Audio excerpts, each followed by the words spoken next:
Senator, but I also want to inform him that MTR is a product of the total cost of operating business.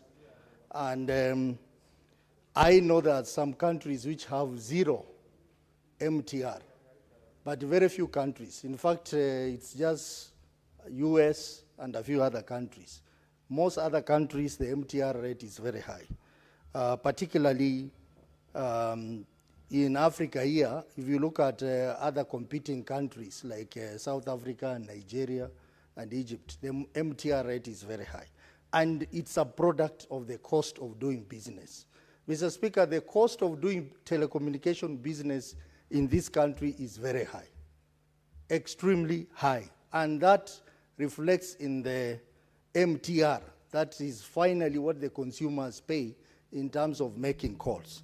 Like in this case for Safaricom, Mr. Speaker, the government of Kenya cannot be asking for a lower MTR when telecommunication business is one of the most highly taxed businesses in this country.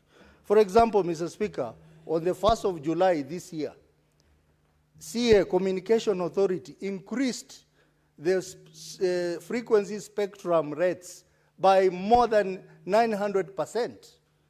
And these are the businesses which it needs to run. They will, of course, pass that cost to the consumers. Number two, Mr. Speaker, the cost of electricity in Kenya is very high. And these companies consume a lot of electricity. If you put high cost of electricity, that will be reflected in the cost that is finally going to be taken to the consumers. I think the starting point is for the government to appreciate the fact that for this government to be competitive, we need to invest in digital economy. How do you invest in digital economy? By ensuring that telecommunication operators operate in an environment which is sustainable. So I would like the committee that will be looking at this particular statement to look at it from a wider context and not a simplistic context. As we are speaking now, Mr. Speaker, the cost of even licensing for telecommunication in Kenya is very high. Most of these operators, Safaricom, Airtel, they have been, their license expired 3 years ago, and it has not been renewed. So this company... 30 seconds to wind up your thoughts. Because of the delay in issuing renewed license, for example, a company like Safaricom cannot even make investment decisions. So when we talk about MTR, and I'm talking as an expert in the IT sector, we must look at it from a wider context. Let us look at the aspect of doing business for telecommunication companies in this country, and then we'll understand the problem better. Mr. Speaker, I support the statement to that extent. Senator Boni. Mr. Speaker, I would like to appreciate the initiative by nominated Senator Nabuire. Together with Senator Catherine Muma, they are the only leaders from our community who have woken up to the reality of what is going on in Ikolomani. And with maximum respect, it is sad that Shanda Gold has compromised several layers of leadership from our region, and that's why they are quiet. Mr. Speaker, in Luyaland, when you move a household, you move at least 10 people. At least 10 people. It therefore means that we are talking about relocation of 8 to 10,000 people. What is your point of order, Senator, for Vihiga?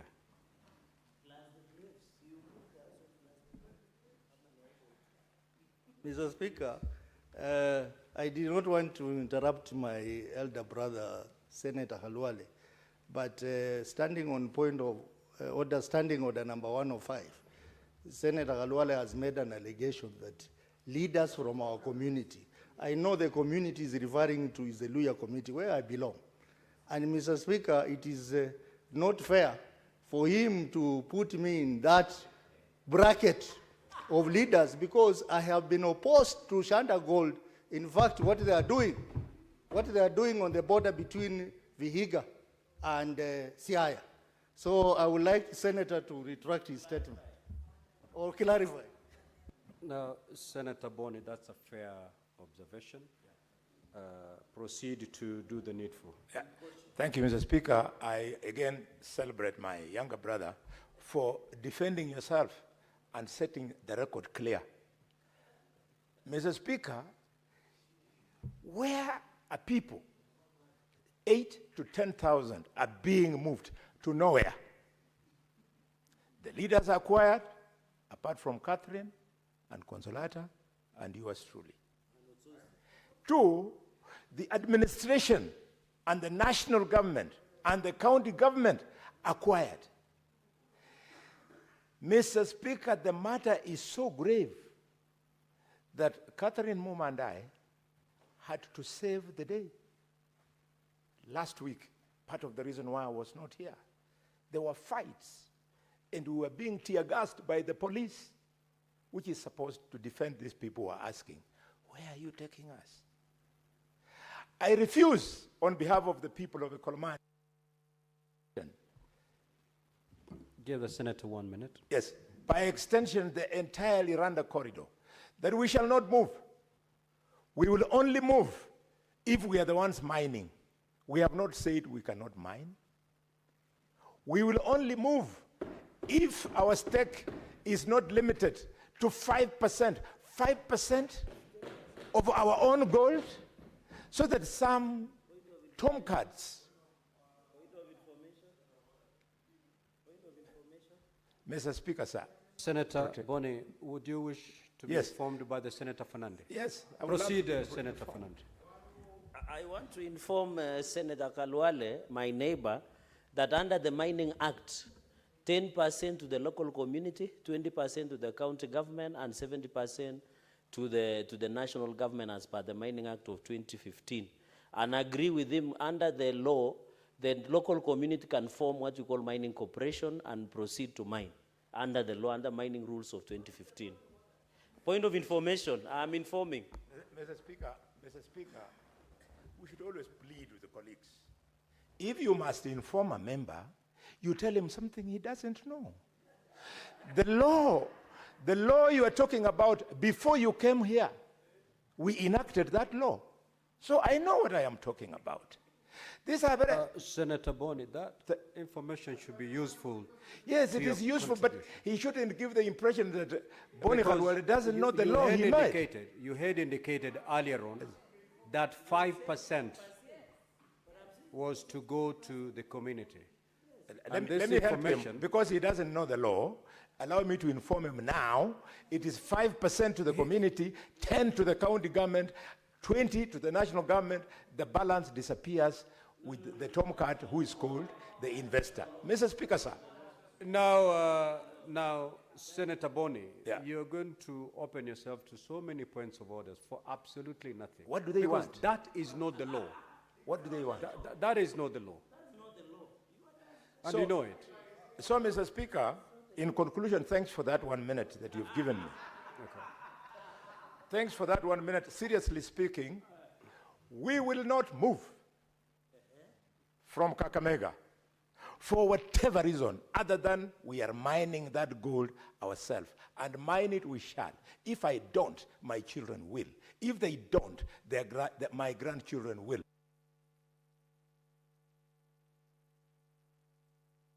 Senator Catherine Muma. Thank you, Honorable Speaker, for an opportunity to contribute to the statements.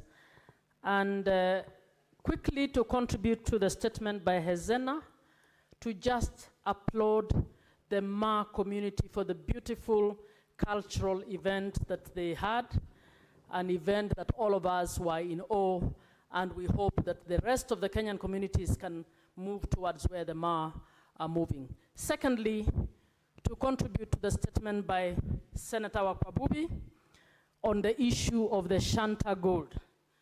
Honorable Speaker, the issue of social risk assessments of what mining will do is an issue that Parliament needs to take seriously. Honorable Speaker, on this particular matter, the NEMA actually put a public participation notice in June last year and did not actually give a link that had the report that they had.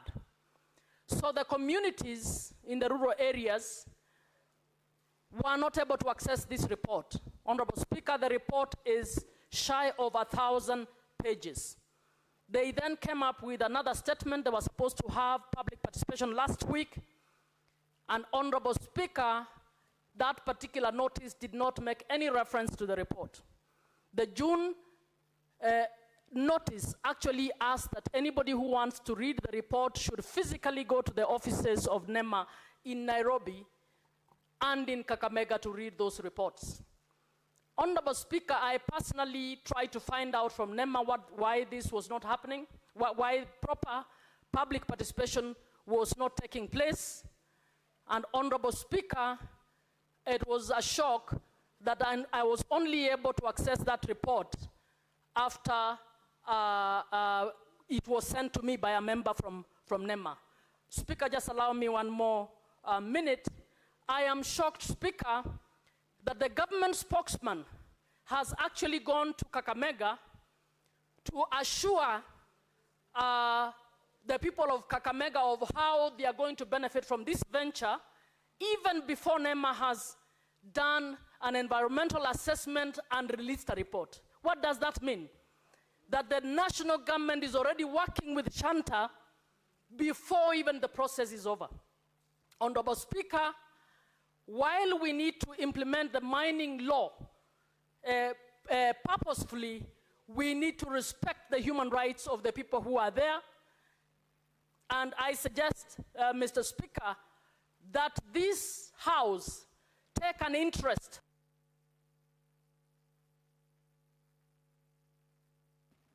30 seconds, conclude your thoughts, Honourable Senator. Helps to streamline laws and procedures relating to mining so that they do not end up undermining the human rights of communities on lands that actually have minerals under the ground. This has been happening a lot in the coast. It is not just the issue of gold is not just in Kakamega. It is also happening in Nyanza, in Ramula. I'm a wife of the people in Nyanza. I am a daughter of the people in Western. And I am speaking on behalf of both to say that we must respect the rights of communities, particularly the rights for communities to stay together instead of being divided under divide and rule. And we need the government to allow an objective process rather than have a government spokesman who has no clue about the community that he's actually going into, issuing statements without actually consulting people. I support that statement. Senator Mandago. Thank you very much, Honourable Speaker. Honourable Speaker, allow me to comment on two statements, the statement on the issue of mining. And Honourable Speaker, my question to the Ministry of Mining is, what is the role of the National Mining Corporation? Why can these minerals be assigned to the National Mining Corporation and the government of Kenya invest in acquiring the equipment to mine these minerals, Honourable Speaker, so that the government of Kenya and the country Kenya can then utilize the resources, while the community is benefiting at that lower level, the county is getting the resources, and the remainder of the resources comes to national government so that they can be distributed for service delivery across the nation, Honourable Speaker.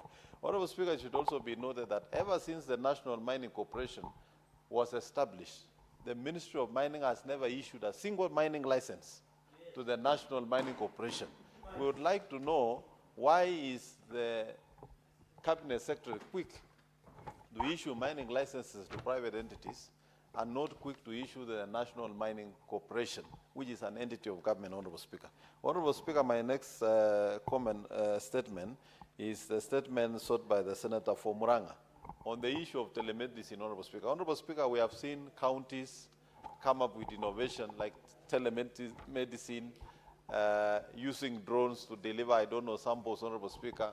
But unfortunately, Honorable Speaker, all this is just in the talk, but we have not seen the action. We have had an opportunity as the Senate Committee of Health to visit Murang'a, and we didn't see an iota of telemedicine. It is extremely important that county governments, when they say we are implementing this, they should actually implement, Honorable Speaker. Number two, Honorable Speaker, revenues that are accruing as a result of health services, Honorable Speaker, are supposed to be utilized by the facilities. And the FIF Act envisages that those resources will be collected by the facility, Honorable Speaker. Honorable Speaker, I'm surprised to see that the county government of Murang'a have bay bills that are not being even owned by the county government of Murang'a. So where is this revenue going? Because the FIF Act is very clear.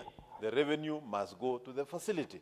So as the committee looks at this, they should also look at how the resources that are meant for F5 are being utilized. In my own county, Honorable Speaker, the governor launched a very ambitious program of drones delivering reagents,